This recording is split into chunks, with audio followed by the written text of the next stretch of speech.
John Allen Fink, AT-1. The first cruise we hit a lot of grease. The second cruise we did a lot more Naples and Spanish ports in Barcelona.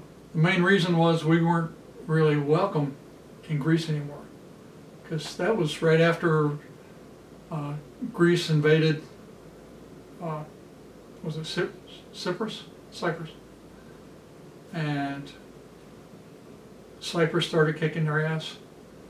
And then they wanted NATO to step in, and they wanted us to bail them out. And we said, this is your dispute, we're not going to get in it. So after that, Americans weren't very popular in Greece for a while.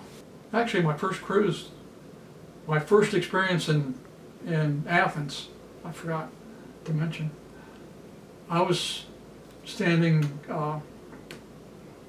beach guard at the Fleet Landing. And it was right when I could hear automatic weapon fire in the distance. And they're trying to get all the sailors back to the ship. They were having a big coup. That was, I forget who that was that they overthrew. I think it was in '73. So, but yeah, I was beach guard. I'm thinking, all I got is this stupid stick that looks like a dog had chewed it up to protect myself with. And there were a lot of sailors that were still stuck out in the town. But well, you found out what was really going on when next thing you know, you see this tank come roaring down the road. And so, but they had some people that were stranded that they wanted to send a truck out to get them. And they got permission from whoever they thought was in control, and all they basically said was, make sure the red beacon on the top of the truck is working. And the guy that was driving the truck was a guy that was stationed there locally, a permanent duty station at the time.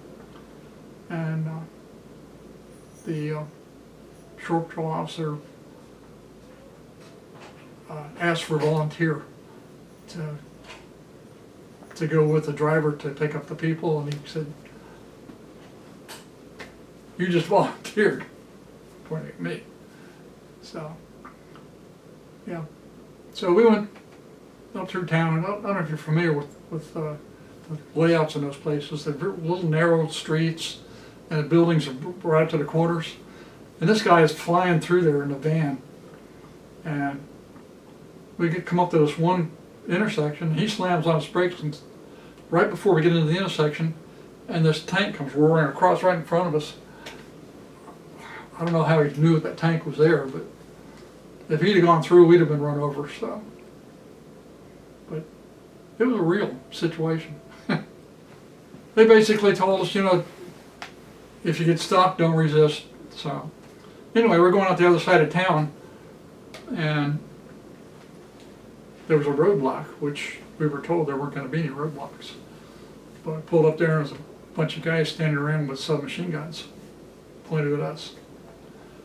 And the guy driving the truck could speak Greek, so he basically told them what was going on. And I guess they checked with whoever they needed to check with, and then they went ahead and let us pass. But I don't like looking down a barrel of a gun. Actually, on the other side of the town is where they had the piers set up for some of the smaller ships that could pull in.